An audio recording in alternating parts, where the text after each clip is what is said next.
Hello mga kadini! So it's Barangay Kabariwan Fiesta Pamatron Series. So adi nagalang ako paglarga kasi natari pa. So baka sipunin ako pero sabi ko pa mamimiesta talaga ako. So paghuraw ito na nga naglakad-lakad na ako para maghanap ng sasakyan sa plaza. So sabi ko mag-scooter na lang ako doon, magbaback-ride na lang ako para makatawid sa kabila ng ilog.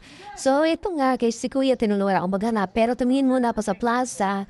Kasi ang ganda ng view, tapos nakasakay na nga ako ng motor. Ito, sabi niya, 40 pesos daw doon sa pagtawid sa tulay. So, dito na nga, umandar na kami dahil sabi ko, alas 9 na. Tapos, nagsulyap ako kunti sa ganito sa munisipyo at sa simbahan. So, ayan na nga, dito kami dumaan sa may center banda. Tapos, diretso na papunta sa Riprap. So, ang tawag pala noon ay rape rap. Bakit kila rape rap? Hindi naman siya nagra-rap. So, ayan na nga si Kuya. Inahatid na ako doon sa aking paroroonan. At ang ganda talaga ng view dito sa rape rap. Para ang nasa roller coaster. O, tingnan mo naman, di ba? So, nag-side-to-side view muna ako sa ganda ng ilog. At nag-roller coaster. So, wee! Charot. So, ito na nga. Papunta na kami ng Kabariwan. Here I come. So, sobrang init na nga eh. Tapos feeling ko, ako na lang ang namamatong kasi kulang yung mga sasakyan na nakikita ko. Tapos, ayan na nga, yung pasakay na maganda yung view. So, refreshing and relaxing. So, talaga kunti lang ang namamatong kasi tingnan nyo naman, kulang mga sasakyan sa tagliligid. Tapos, yung mga tao, hindi ko alam. Eto na nga si Kuya na, hindi ka na naramdaman na hinawas na pala ako. So, ayun, nag-view pa ako ng kanilang tarpaulin. Ayun na nga. So, tumingin ako saglit sa auditorium at ayan naman, okay naman siya. Pero syempre napunta ako ng simbahan para magdasal din at magpasalamat sa mga grasya. So, actually nalita na ako kasi may binyag akong atindiran tapos hindi ako naka-attend kasi nakimas la naman lahat. Pero still napunta ako ng simbahan para mag-pray kay San Isidro Labrador. So, viewing muna ako dito, tapos, yan. So, saglit lang, nagdasal lang ako papasalam. Pero napansin ko talaga, kulang talaga ang namamatron. So, tingnan nyo naman, binidyo ko pa yung paligid-ligid, pati sa likod, binidyo ko pa. Wala talagang mga tao naglalakad-lakad na marami. So, dito na nga, napunta ko sa isa sa mga kilala ko na nandito sa Kabariwan. So, yan, pumasok na ako. Tapos, yan, nagulat nga sila kasi, yeah, yan. So, medyo mayaon-yaon ang aking nasaktan kasi ang ganda ng kanilang food warmer. So, yan o. Tapos yung tima nila, yan.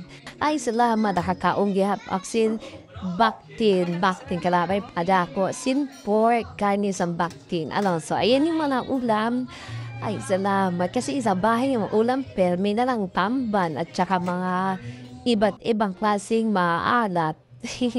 So, ito naman ngayon. So, at least, nakakain na. At saka ito, sarap nito. Spicy. Paklay yata. Ito nga, paklay. Tapos yun na, binigyan ako ng inumin. Nasyak na. Kasi hindi ko ito ininom. Sabi ko, no!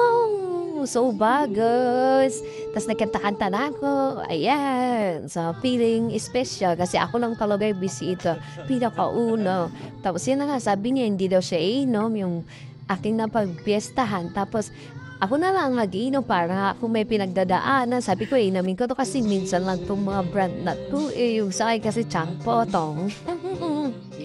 So, ayan na nga. Tapos, pinartner ko pa sa paklay. Sobrang yummy.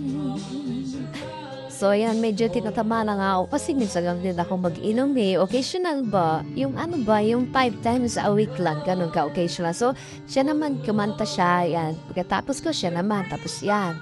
Kumanta siya ng kanyang mga obra. Tapos yan, sabi ko, kanta ka ng jet kasi hindi ka naman umiinom eh. Sayang din ang effort mo dito.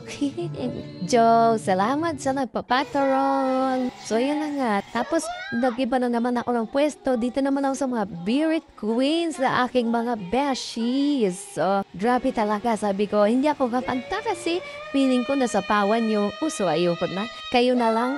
Ibibidyo ko na lang kayo dahil super Beard Queens. Ayan. Pero sumambay-sabay din ako. Sabi ko, try ko nga mag-blending kahit hindi man ako makablend.